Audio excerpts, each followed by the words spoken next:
లండన్‌లో బార్కింగ్‌కి దగ్గరలో ఉన్న ఈ రోడింగ్ రివరు చాలా ఫేమస్ అయిన రివర్ ఇది. థేమ్స్ నదికి అతిపెద్ద ఉపనది ఇది. డన్మోలో ప్రారంభమై దాదాపు 50 కిలోమీటర్లు ప్రవాహం చేసి తర్వాత థేమ్స్‌లో కలుస్తుంది ఇది. పూర్వము ఈ నీటి శక్తిని ఉపయోగించుకొని పనిచేసే అనేక పిండి మరలు ఫ్యాక్టరీలు దీని చుట్టుపక్కల ఉండేవి.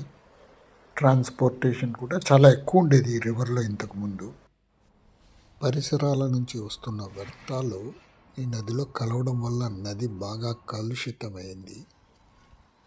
దీనిని శుద్ధి చేయడం కోసము బ్రిటన్లో ప్రసిద్ధి చెందిన the national lottery heritage fund వాళ్ళు దాదాపు 1.6 మిలియన్ పౌండ్స్ నిధులు రిలీజ్ చేశారు. థేమ్స్ 21 అనే ఒక పర్యావరణ స్వచ్ఛంద సంస్థ ద రోడింగ్ రైజెస్ అనే ఒక ప్రాజెక్ట్ని స్టార్ట్ చేసి ఈ నదిని శుద్ధి చేస్తూ ఉంది.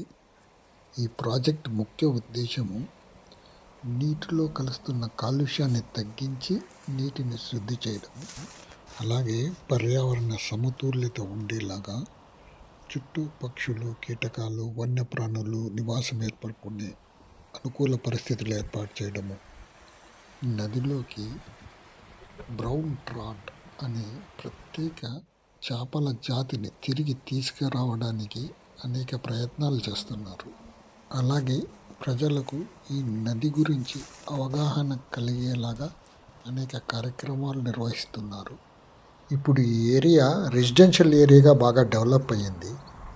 దీని పక్కన వాకింగ్ పాత్ ఉంది, చాలా బాగుంటుంది.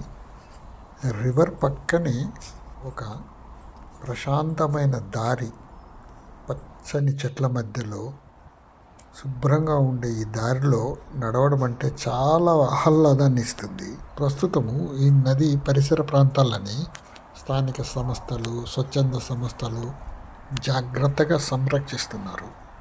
ప్రకృతిని ప్రేమించే వాళ్ళకి ఈ నది ఒడ్డున ఉండే వాకింగ్ పాత్స్ తప్పక నచ్చుతాయి.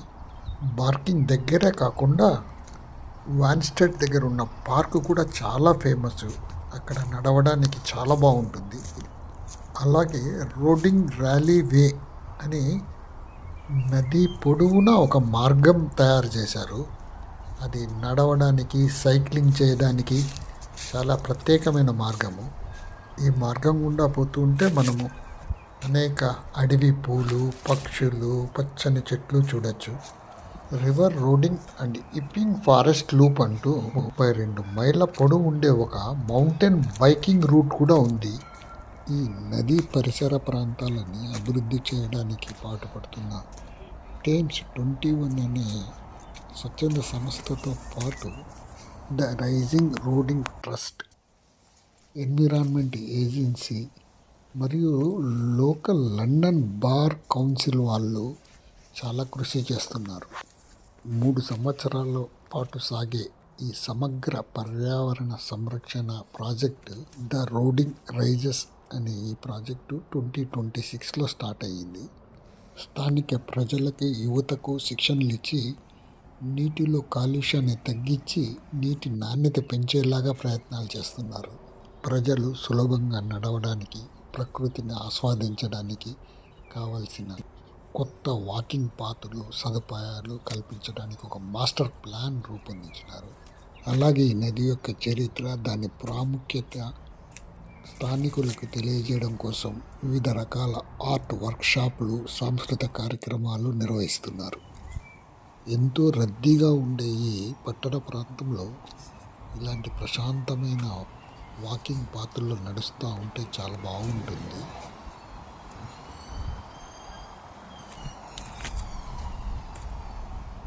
అలాగే ఈ నది దగ్గర కనబడే ఈ పక్షి గురించి కొద్దిగా తెలుసుకుందాం. ఇది కార్మరెంట్ అని నదిలో ఈత కొడుతూ చేపల్ని వేటాడే ఒక రకమైన పక్షి. తెలుగులో దీన్ని మనము నీటి కాకులు అని పిలుస్తాము. దీని ముక్కు పొడుగ్గా ఉండి చేపలు పట్టుకోవడానికి కొక్కెంలాగా చాలా ఉపయోగపడేలాగా ఉంటుంది. సాధారణంగా ఇవి నల్లగా ఉంటాయి. ఇవి నీటిపైన ఈదడమే కాకుండా నీటి లోపల కూడా వేగంగా ప్రయాణం చేయగలవు. వీటి రెక్కలకు నూనె గ్రంథులు ఎక్కువగా ఉండవు కాబట్టి అవి తడిచిన తర్వాత ఒడ్డున చేరి ఎండలో వాటి రెక్కల్ని ఆరబెట్టుకుంటూ ఉంటాయి. ఇదే దీని ప్రత్యేకమైన గుర్తు. చైనా, జపాన్లో అయితే ఈ పక్షులకి శిక్షణ ఇచ్చి చేపలు పట్టుకుంటారట. చేపల్ని ఈ పక్షులు మింగకుండా దాని మెడ చుట్టూ ఒక చిన్న రింగ్ వేస్తారు. దీన్నే కార్మోరెంట్ ఫిషింగ్ అని పిలుస్తారు. ఈ పక్షులు ఎక్కడ ఉన్నాయంటే అక్కడ పర్యావరణం చాలా బాగుందని అర్థము. అక్కడ చేపలు చాలా ఆరోగ్యంగా ఉంటాయని మనం అర్థం చేసుకోవచ్చు. ఆహా!